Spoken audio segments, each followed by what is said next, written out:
Don't look now, but it is NFL mock draft season, the national championship on Monday.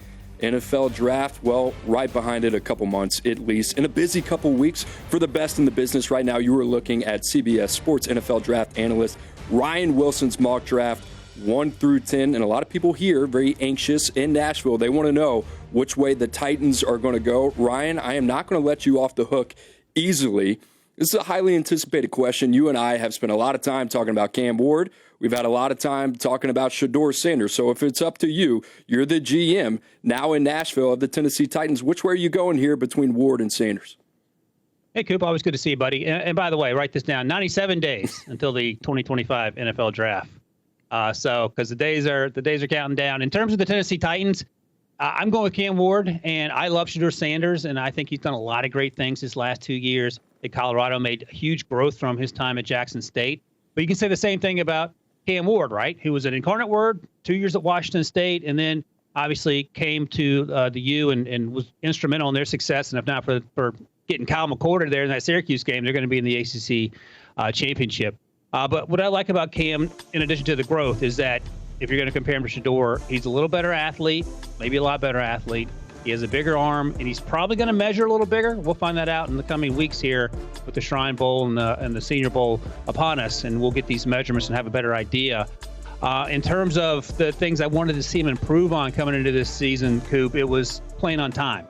And early on, there was a lot of hero ball because there had to be hero ball with the Hurricanes and that offense, the way it was constructed early on. But as the season went on, I thought he did a better job of playing on time, playing from the pocket. And if he needed to create in space, he could absolutely do that. We know that's in his bag, so to speak. But the concerns, and this is both with Shedeur as well, we said the same thing about Caleb a year ago. Caleb, too much hero ball, too much off-platform, out-of-structure ball. And it's fun to watch at college, but you have to be able to do it on time in the NFL because guys are bigger, faster, stronger. And we saw Caleb struggle with that for the first 2/3 of the season, and then he started to figure it out.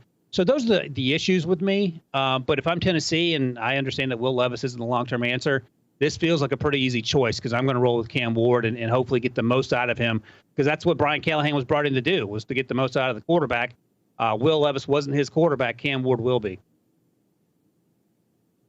Critical couple weeks in the evaluation circuit, especially in NFL circles when you think about it. You got the Shrine Bowl coming up in a couple weeks. You also got the Senior Bowl right after that. Those two intertwine a little bit. Shedeur Sanders will be there in Dallas. I wonder, in your mind, what does he have to do, not only in your eyes, but the eyes of NFL evaluators, maybe the eyes of the Tennessee Titans front office, to maybe woo these guys for him to have the chance to pass up a guy like Cam Ward and then become the presumable number one pick in the draft?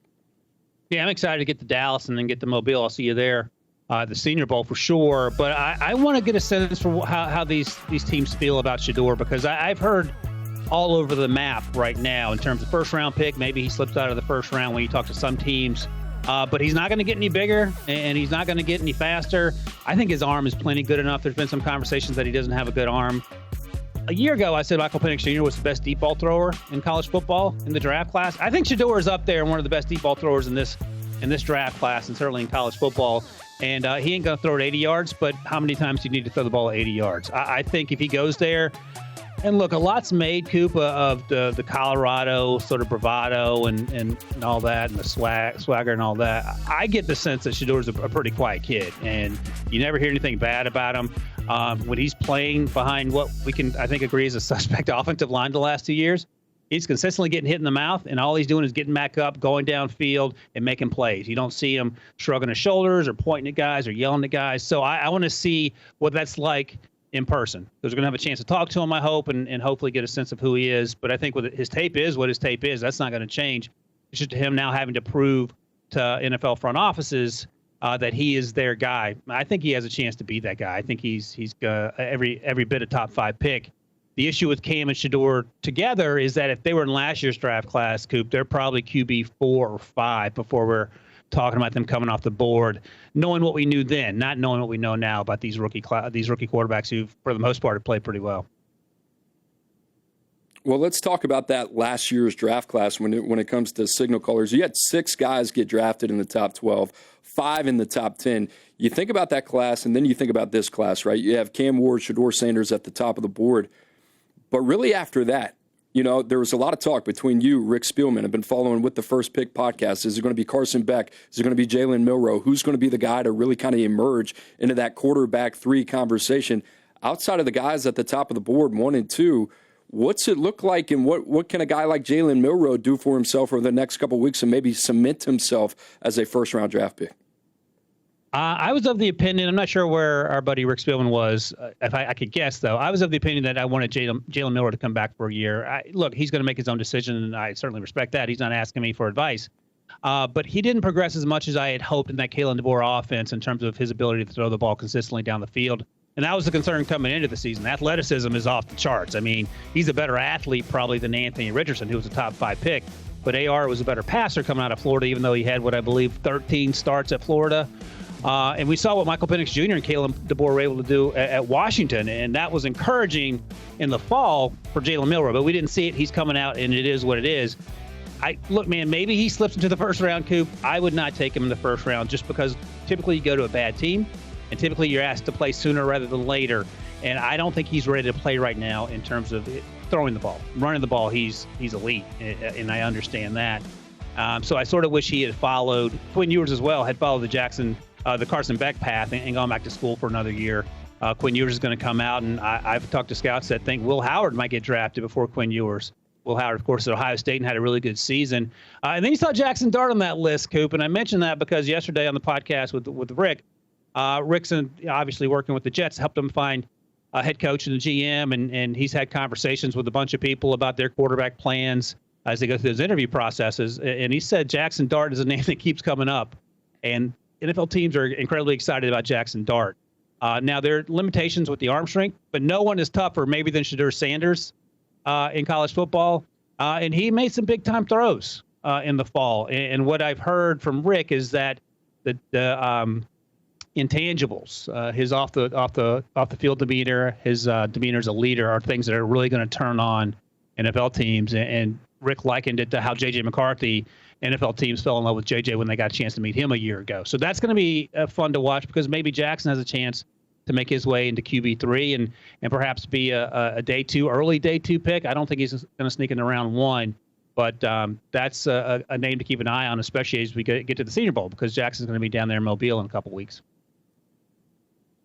Yeah, another guy who's going to have a major opportunity in Mobile to make a lot of money. Jackson Dart's certainly done that with what he's put on tape this last season. All right, we could talk about quarterbacks all day, but let's talk about the guy that took home the hardware, the Heisman Trophy, Travis Hunter. You've been studying this guy the last year. I think with the rest of everybody in the scouting community, just wowed with what he can do. Very simple question here. What side of the ball do you see this guy on Sundays? I think he starts at cornerback because that's his more natural position, it feels like.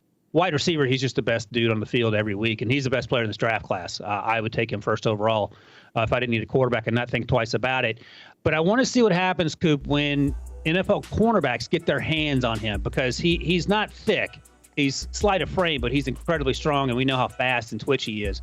But when Jalen Ramsey gets his hands on you, when Patrick Surtain gets his hands on you, how do you redirect and get off the line of scrimmage? That's the things I want to see.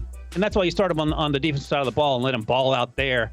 He may get you as many points on defense as he does on offense. And then you have a package of plays, 15, 20 plays on offense to get him the ball, whether it's on end arounds or in the quick game or running slants or go balls. It doesn't matter.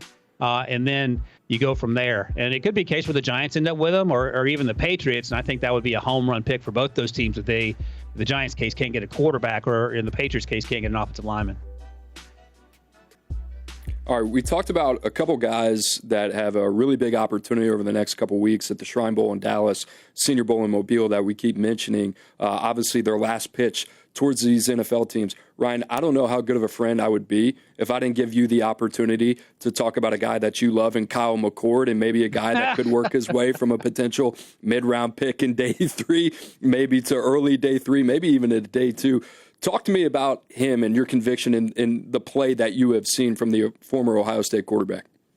Happy to do it, Coop. Last year, my guy was Spencer Rattler, and I even bought a Spencer T-shirt. I should have worn my Spencer T-shirt to honor Kyle McCord. I have to get a Kyle McCord T-shirt. But I live in Syracuse, so I got to see him and Syracuse play with Coach Fran Brown this year a lot, and that was an inspired bunch, in part because of what Kyle McCord brought to the table. And he looked nothing like the guy that we saw at Ohio State.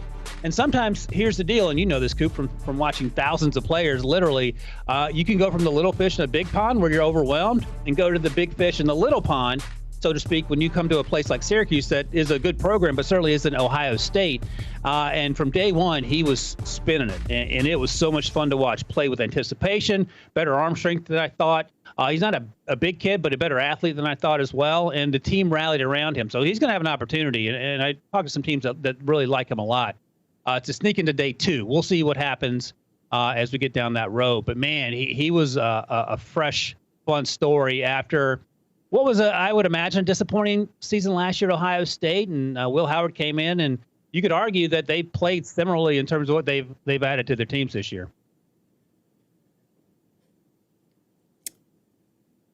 Ryan, I got to ask you on this. We've been talking about it. I asked Matt Zenitz about it. I've asked everybody on this show. But your prediction, and really kind of from a scouting lens of how you see the national title game playing out between Ohio State and Notre Dame. Well, I counted for my colleague. I think there are 20 guys that have a chance to get drafted on both sides. Ohio State, man. Ohio State fans are in love with Ryan Day again, and that's good. And I think Ohio State's going to pull it out, or as I like to call them, Coop, the Fighting Spielmans are going to win one for old Ryan Day there. Ryan, we appreciate you as always. And if you want the best draft coverage, make sure to check out Ryan's podcast, With the First Pick with Rick Spielman.